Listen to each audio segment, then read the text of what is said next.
하나님께서 북왕국 이스라엘과 또 남왕국 유다의 범죄로 인해서 북왕국 이스라엘은 아수르 제국의 멸망을 당하고 바벨론 제국에 의해서 멸망을 당하게 하셨습니다. 그렇지만 아수르 제국과 바벨론 제국은 하나님께서 이스라엘과 유다를 징계하기 위한 하나님의 도구일 뿐이고, 또 아수르와 바벨론이 이롭다거나 또는 이스라엘보다 더 낫기 때문에 그런 것은 결코 아닙니다.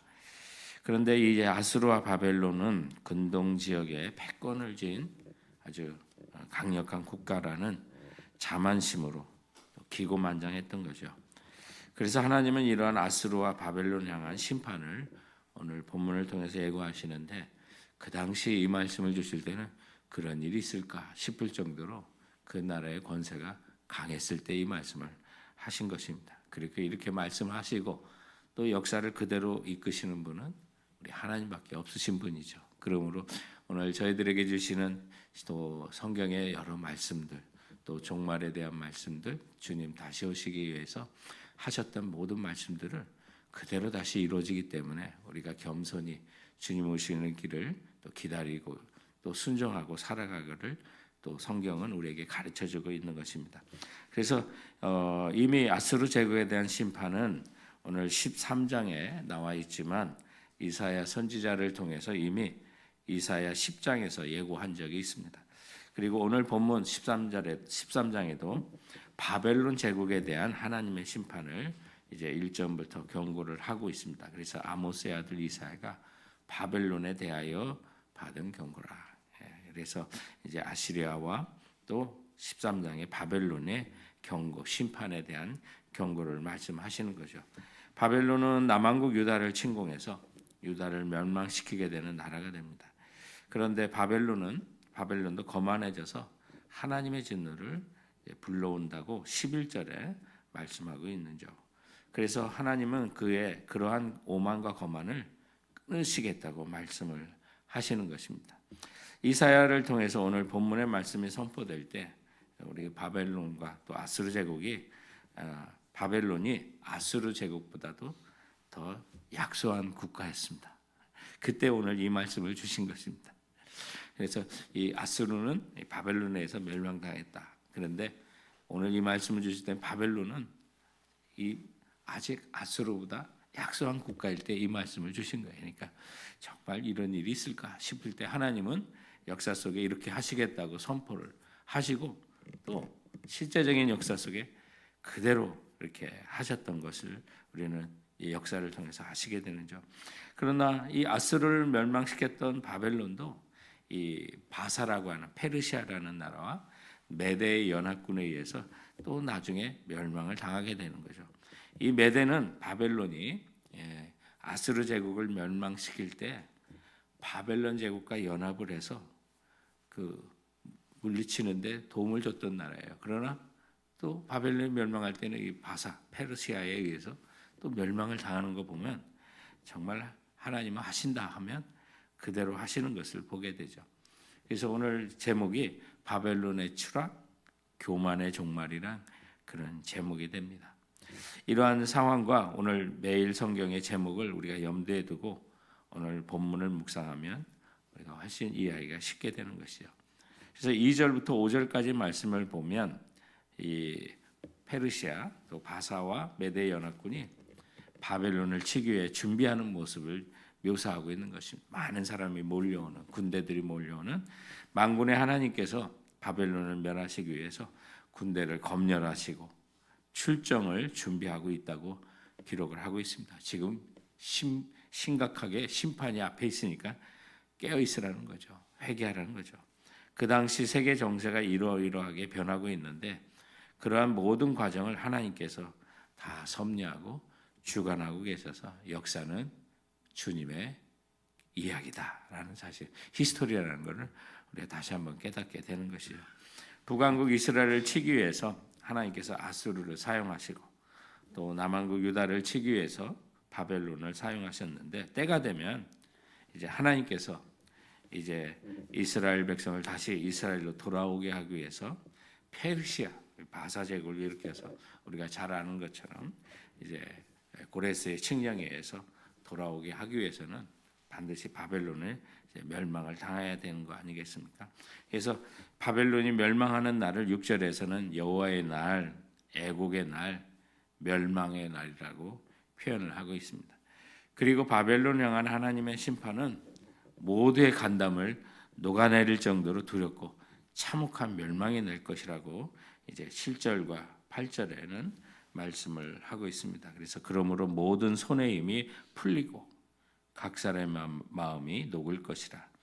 그들이 놀라며 괴로움과 슬픔에 사로잡혀 해산에 임박한 여자같이 고통하며 서로 보고 놀라며 얼굴이 붉고 같으리로다라고 말합니다.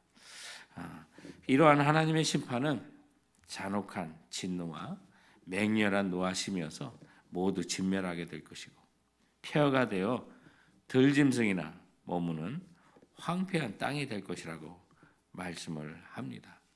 실제적으로 그렇게 되잖아요. 아수르의 멸망도 세상에 정말 아수르라는 나라가 없는 것처럼 알았다가 이제 고고하게 발견으로 성경에 있는 내용이 진짜구나라는 사실을 알게 되는 것처럼 말이죠.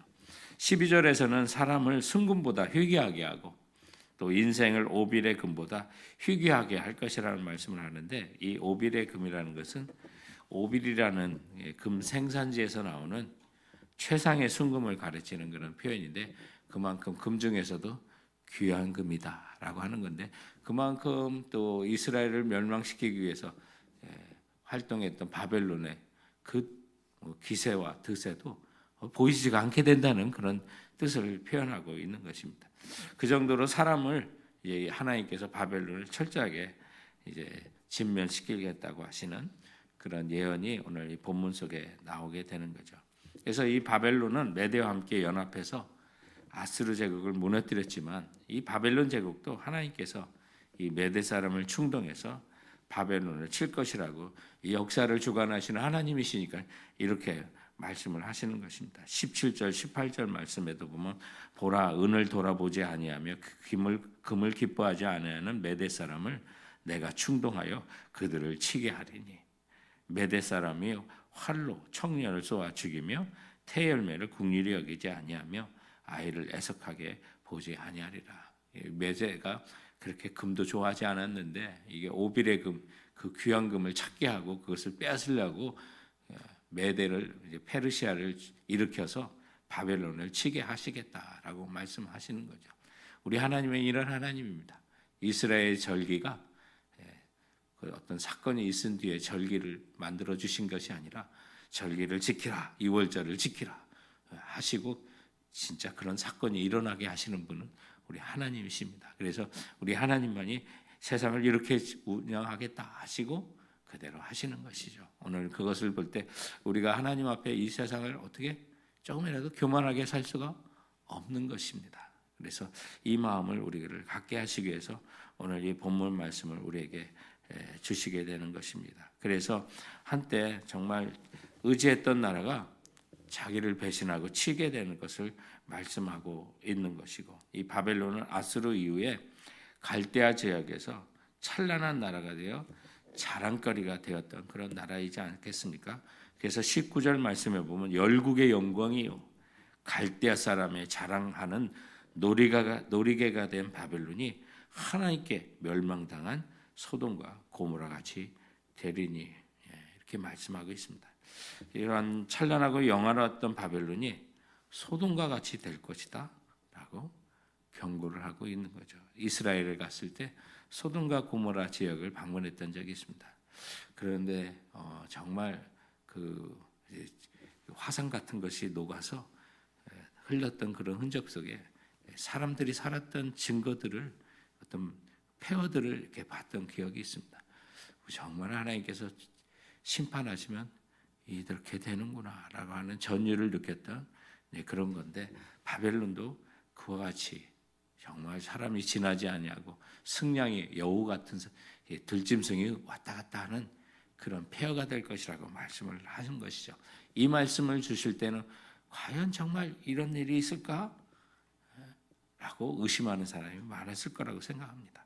한때 잘 나간다고 해도 하나님 앞에 신실하게 서지 않으면 그 찬란함과 영광스러움은 반드시 언제든지 무너질 수 있다는 사실을 알려주고 있는 거죠.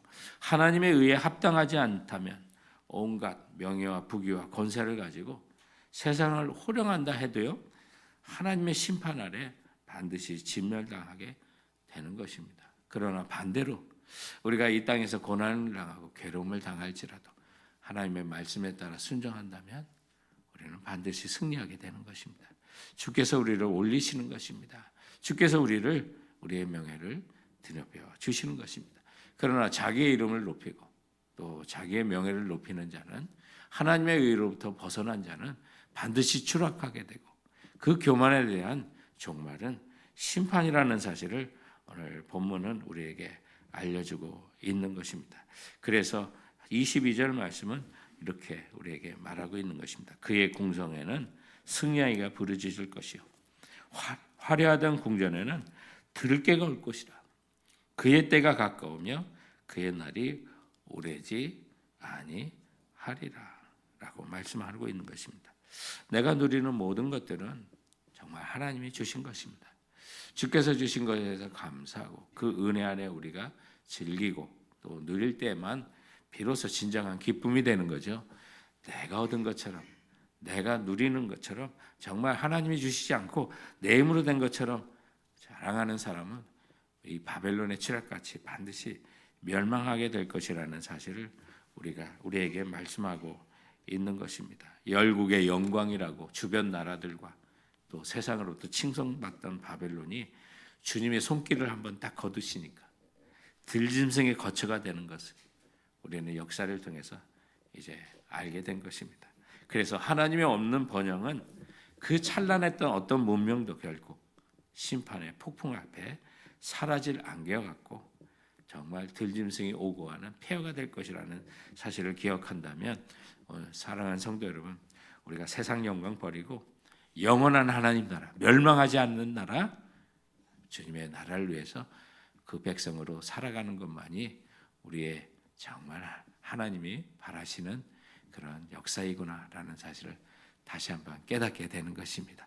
그러므로 정말 멸망이 될 것 같지 않는 바벨론의 멸망을 예언할 이때 많은 사람이 의심했지만 하나님은 이렇게 아마 하시고 이루신 것처럼 앞으로 가져올 주님의 영원한 나라, 그 나라를 위해서 때로는 우리가 주님의 남은 고난이나 또 주님을 위해서 우리의 육체의 어떤 또 삶의 어떤 고난과 또 헌신을 요구한다 하시더라도 주님의 나라는 반드시 찬란하게 다가온다는 사실을 기억하시고 그 날을 위해서 달려가시는 우리 모두가 되기를 주님의 이름으로 축원드립니다. 오늘 주신 말씀 우리가 생각하면서 우리 한번 같이 기도했으면 합니다.